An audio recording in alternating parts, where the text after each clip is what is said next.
Travis Wayne Goodsell. The Mormon YouTube employee should be finishing his shift by the time I'm finished with this video and proceed to upload it. So, won't have problems like he gave me for the Sunday school lesson for Easter.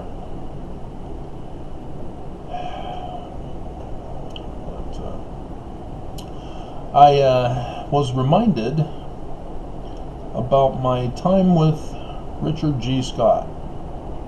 I've talked to you guys about my time with James E. Faust and Gordon B. Hinckley, but it looks like I did them on TWG, not on Travis Wayne Goodsell, because I only see my time with a lovely Greek Orthodox woman in Egyptian class from 8 months ago, which likely was also on TWG. But there's some other gems that I'm seeing here on Travis Wayne Goodsell. So let's check over TWG, see if I did them here. Oops. Checking my time with... Yeah. Lovely Greek Orthodox woman in Egyptian class. Only has 35 views. Nobody cared.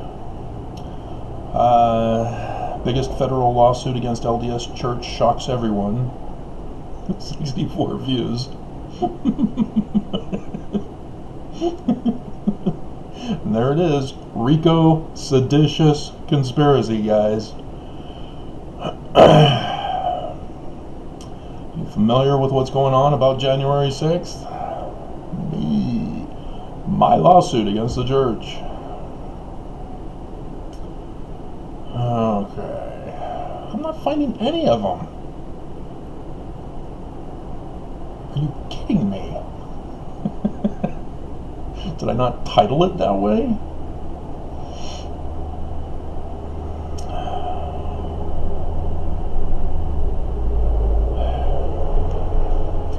So let's try a different search. What are you doing? Stop it. Richard G. Scott. Nope. So let's go back over, well, now wanting to piss me off. James E. Faust.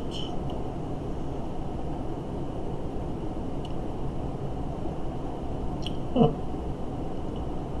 So yeah, it's got to be over on the other. Seriously?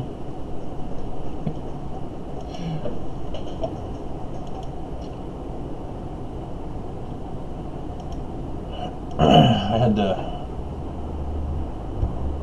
shrink the screen so that the video will stay less blurred for a longer period of time. Alright, so Richard G. Scott.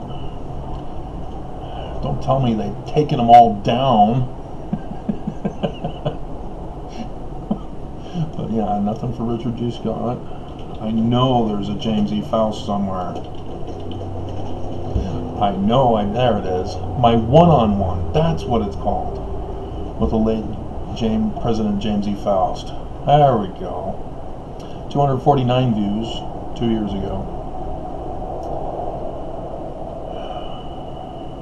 And so it'd probably be my one-on-one with Gordon B. Hinckley. Nothing for Hinckley?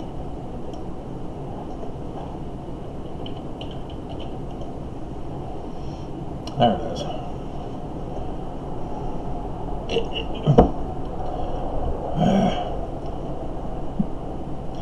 My one-on-one with LDS Church President Gordon B. Hinckley. So that's how I was calling it. my one-on-one. And so no Richard G. Scott. So let's give it to you, whether you want it or not. And YouTube has informed me that yes, they're doing exactly what I told you they would be doing with the new changes. You notice how when you hover over, it doesn't just activate, it puffs up so that you can't see other videos that you want to see. And it counts as a view now. And if you're thinking, oh, that should be great for you, Travis, you'll get more views.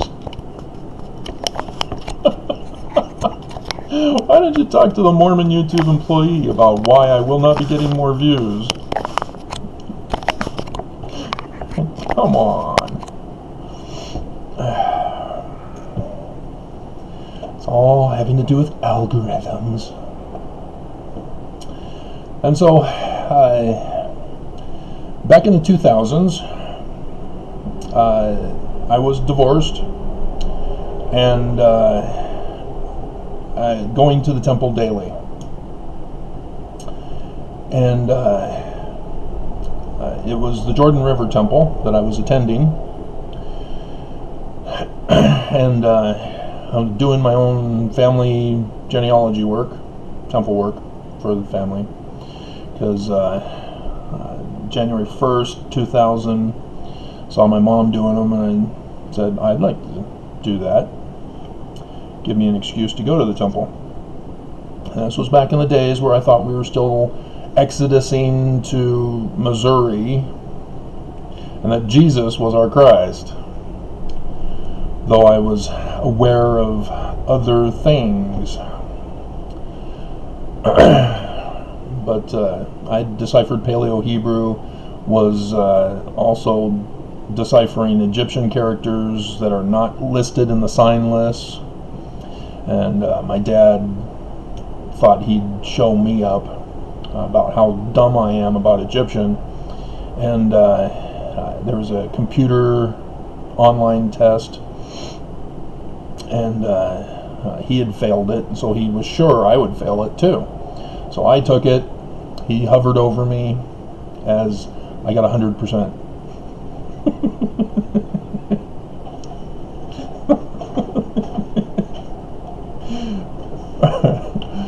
And so Saturday morning, first session, I was a regular.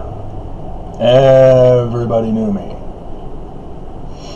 And I was often correcting the ordinance workers when they'd make slip-ups in initiatories and such like that. I had gone so many times that my associative memory was able to remember, because I don't memorize, it's all associative memory. Much of all of the written temple stuff. And so if you go back far enough, you may have found a video where I, quote Lucifer duking it out with Heavenly Father.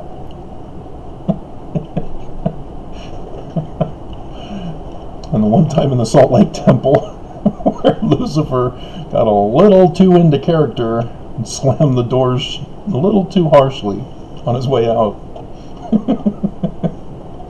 Gonna miss those times, because that's all gonna change now. Assuming the church wins and they establish polygamy, which is what the church is pissed off with me about, if you haven't figured out.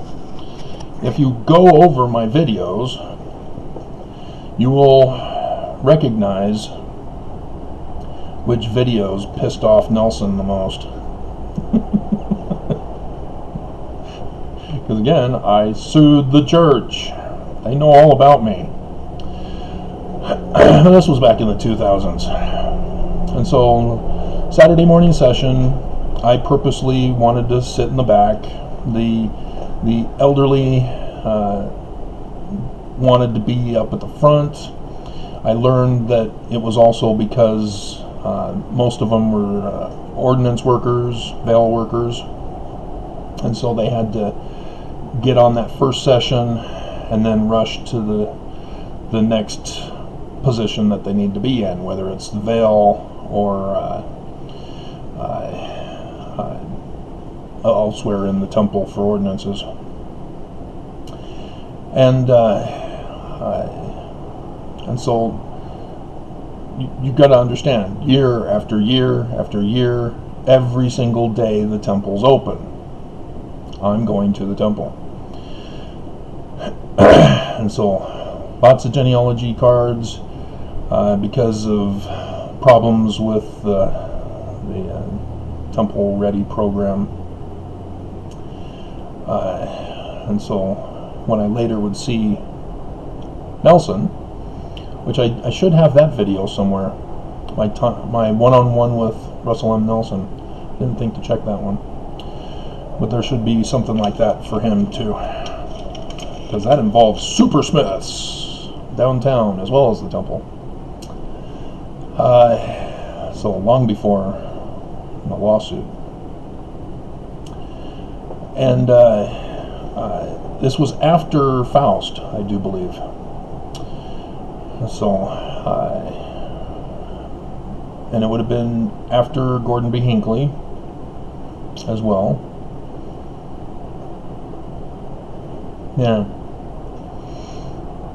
See, Faust was while I was going to the University of Utah, taking all of Eva Vasilevska's courses, and I took a religious philosophy course, as I tell you in that video, but regardless. And so there were several weeks in a row where Richard G. Scott attended the session. And I was kind of surprised, because I go regularly, so I know the regulars.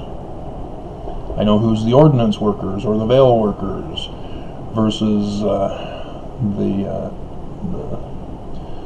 the straggling Mormons versus the more faithful Mormons. And during the week, I would see who was going off to work, catching the session first, versus those who had the day off from work. But yeah, you recognize patterns, and then anomalies become blatantly obvious when it doesn't fit the pattern. So Richard G. Scott didn't fit the pattern, and he was a known anomaly. And I had seen that he was coming in with groupies, and doesn't surprise me. Oftentimes famous Mormons have groupies, but these, I was guessing, since it's the temple, it's most likely his family. Couldn't quite tell. There was one guy who was like super tall, even taller than me, who was always at his side. That was his bodyguard. Not a relative. And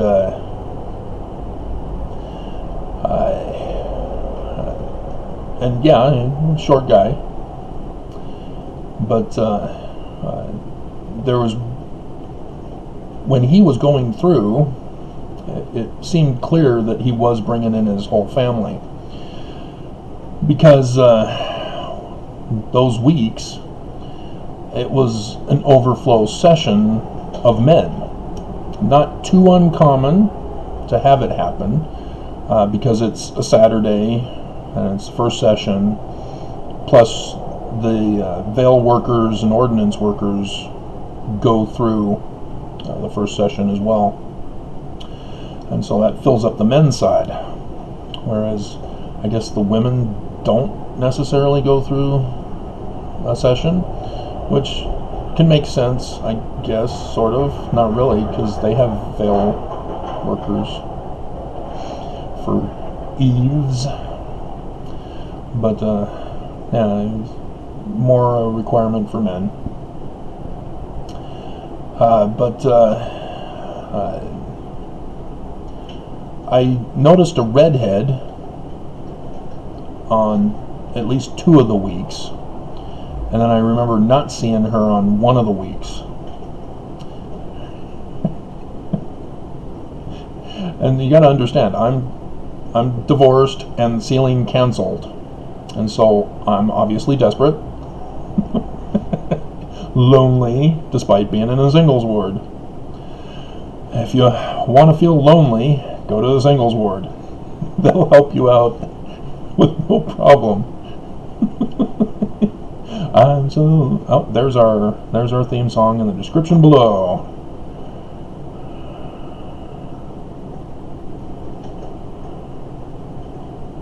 That would be ATC, is that the name of the group? Touch of Class, rather than Backstreet Boys. Lonely, the meaning of being lonely. Although both, I guess, would be perfect. But there was this one week where a blonde showed up. And I forgot to finish. And so because of the extra men who didn't fit on the men's side, and if you've never been inside the temples during an endowment session, they separate men from women. Now, there's a reason for that, but they don't want couples holding hands or touchy-feely stuff during the session.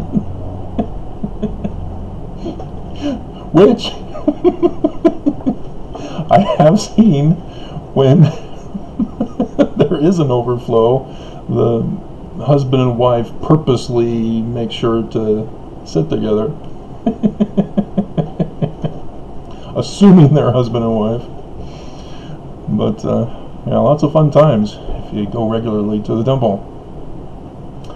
And so because I always wanted to sit in the back, I get dumped over onto the female side. Into the back, of course. We can't mingle. And so, looking up at the screen at the front, you're gonna notice when women's heads turn and all that stuff, when they make moves. It catches your eyes' attention, like wearing red. And there was this one blonde. And of course, being desperate, I was hoping she was single, but likely, there's younger men with Richard G. Scott, and most likely she's the wife.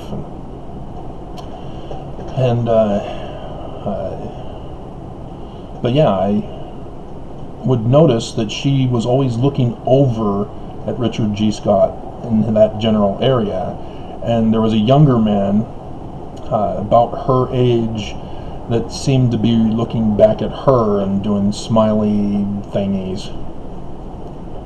So I'm going, it's probably the husband. But when the session finished, she was up near the front, so I'm way at the end. So I never did see her, even though I got out before Richard G. Scott, because Richard G. Scott, as I finally got through the veil and down to the locker rooms, he had a locker room there on the end cap,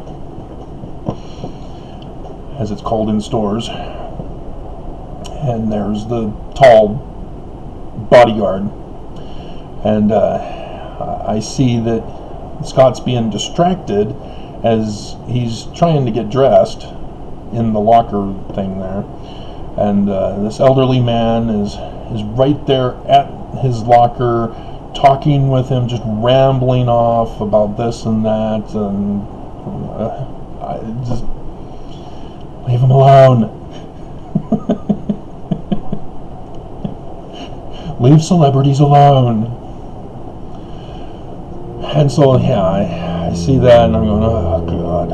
And I look at the bodyguard and he gives me a grin. I grin back and go to my locker, and that was that for that. And then I stopped seeing Elder Scott And so I don't know if there was some kind of family get-together that was special for those occasions or what. I don't know. But or maybe he went to other sessions. I don't know.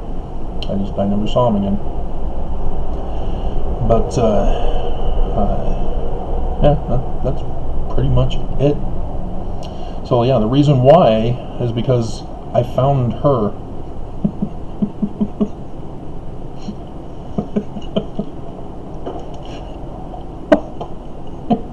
The blonde, not the redhead. It blew my mind. And so I'm, of course, trying to Google search if that's her married name or her maiden name. I can't. Her profession will not allow me to find that information. So, but yeah, I thought that was pretty cool. Maybe.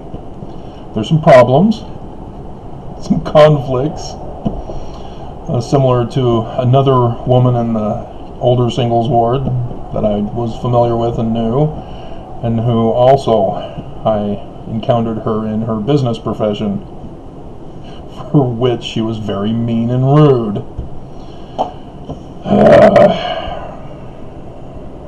So, well, fun times in Mormon Utah, huh?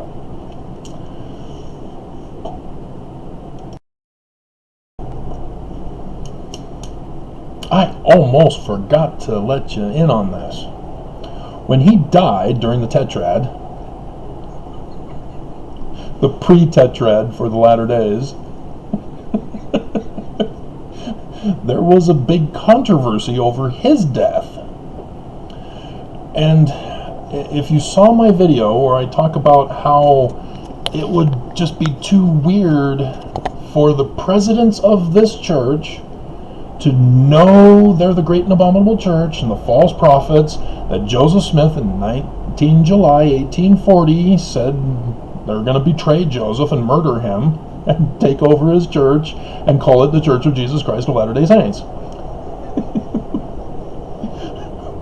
For them to then say, oh, well, since we're the bad guys, we better have our presidents and some apostles, as I'm finding out, die during lunar eclipses.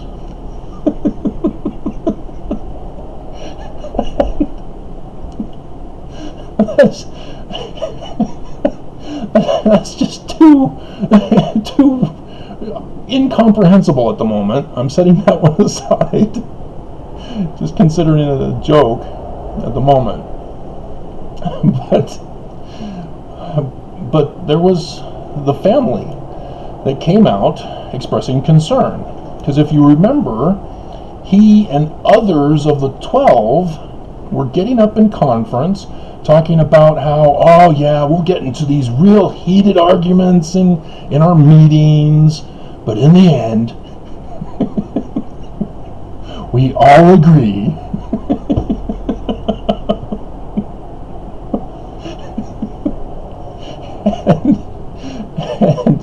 and the family was saying, we're kind of surprised. He didn't seem like he was ready to die. This caught us by surprise. It was like sudden. But of course it got silenced and funerals occurred and life moved on. So yeah, I'm still curious. I'm keeping that as an addendum note until Nelson or somebody else wants to come forward and confess.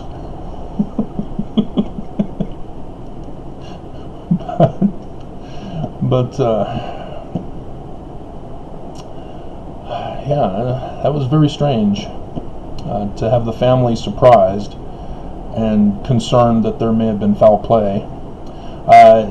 In case you didn't know, Richard G. Scott is the first apostle who has no marital ties to the original bloodline of Brigham Young and his 12. If you do not understand about the bloodline that Brigham Young used to talk about, and he'd also talk about blood atonement, you've probably heard about that. But he was literally talking in terms of the Holy Grail of the Apostles and Brigham Young. And that's strange because he's Scottish Rites, not Knights Templar of the York Rites. But yeah, again, confirmation that he knew all about what Joseph Smith was talking about and decided to usurp it and twist it to his advantage for his ultimate goal of polygamy. Which for Brigham Young, polygamy was to increase the population of Mormons so that they can take over the world governments with war. But the United States came in and shut all that down. And so now Nelson is paying for others to destroy the world governments so that they can then practice polygamy and justify it by saying, well, all the men are dead. And they're pissed. They want me dead. And they've made certain assurances to certain people so that they will feel justified in committing the most horrendous crimes, and others who I look in their eyes and they turn their back and snub me. I need to find out about that. That just reminded me. I always remember when I go running by in the mornings. But why do dogs turn their back on humans? Is this a snub? It's not my fault. It's their master's fault. I always say hi.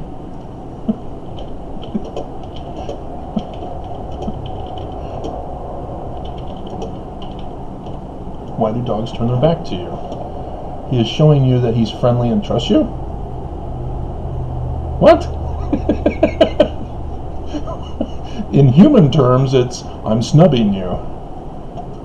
Seriously. Huh. Your dog is trusting that you won't attack him from behind. Oh, that's so sweet. Oh, I'm going to cry. That is awesome. Because, yeah, there are other times where I'd go running by, he'd come out of the house at the same time, and he'd be leaping, and then I'd come back, and he's gone. Master pulled them in and punished them.